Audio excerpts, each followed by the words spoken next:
All right, video discussion for week 4, racism and homophobic bullying on campus.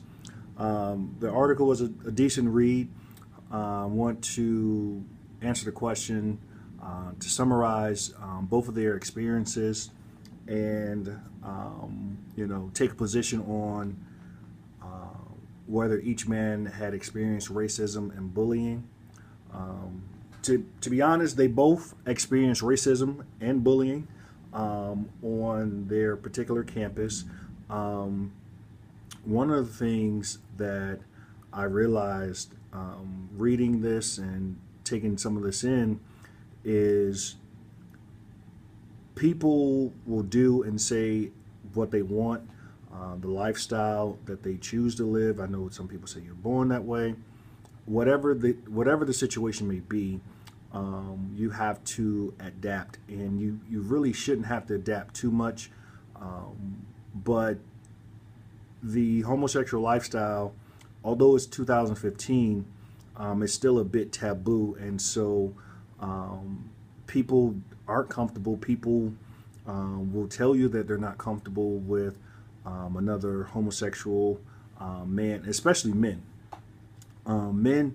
Men, we tend to think that if another man is a homosexual and he lives with me or live in a dormitory like Sam, if they live in a dormitory or if they see me in the shower, then people are going to consider them gay, or people are going to say they tried to hit on you. I have lived in a dormitory where I had suite mates. I've had roommates who were gay. I actually participated in the graduate assistant program. I was also an RA in college, and I've heard that over and over and over again. Oh, he looked at me. Oh, he thinks I'm gay, and that's not the case. But to the topic, some of the things that I pulled out from the article to summarize their story. Sam, he had heard some homophobic remarks many times during his time at the residence hall, which is normal.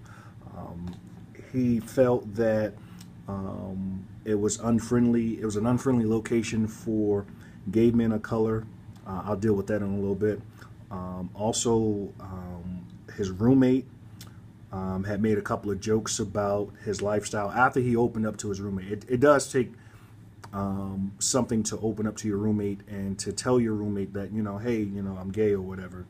And so he thought enough to tell his roommate, and his roommate made light of it. He also made comments about the gay lifestyle.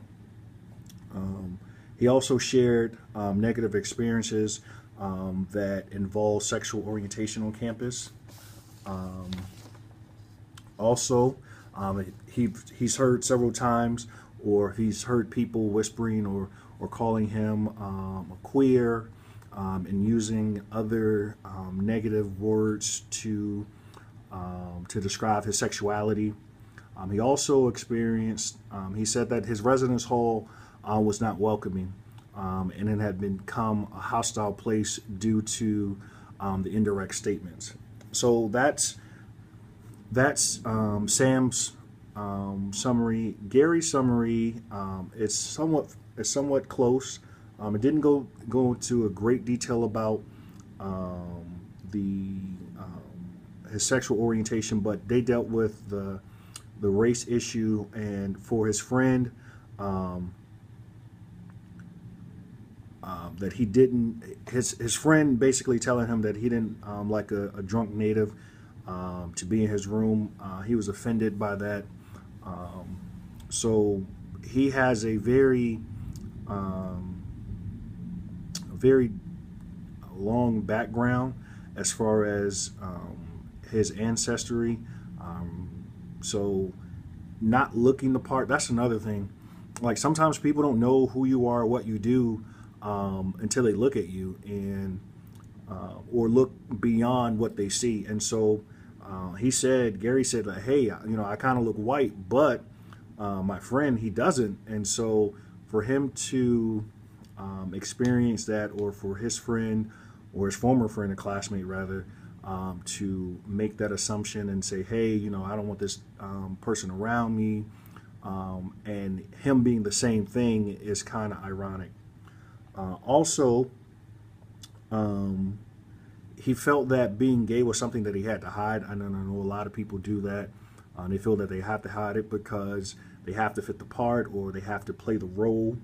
And when he told people that he was a native Alaskan, you know, people kind of gawked at him, you know, so they didn't show him respect there. And then lastly, back to being homophobic, he said, my science classes are the worst for the anti-gay comments. Lots of the men in those classes use gay to mean not good. So they both experienced a great deal of homophobic.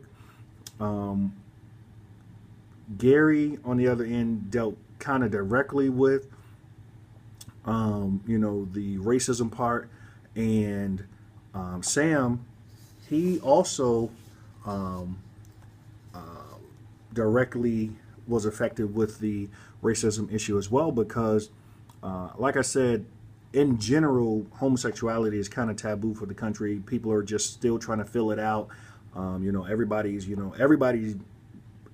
I won't say everybody, but a great deal of people are claiming to be gay now. And so, especially in the African American community, the black community, if you're gay, it's, you know, sometimes is accepted or sometimes is not accepted. So it just depends on the situation that you're in.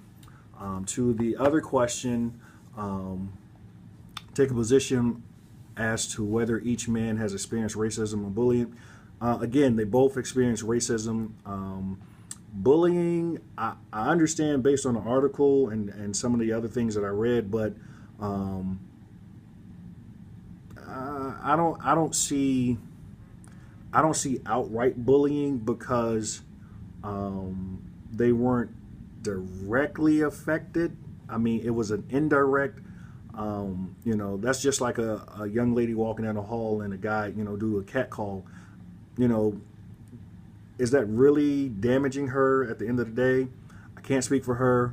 Again, I can't speak for a guy who is being called a queer or a faggot or, you know, whatever else that they use to describe homosexuals other than being gay or bi or something like that.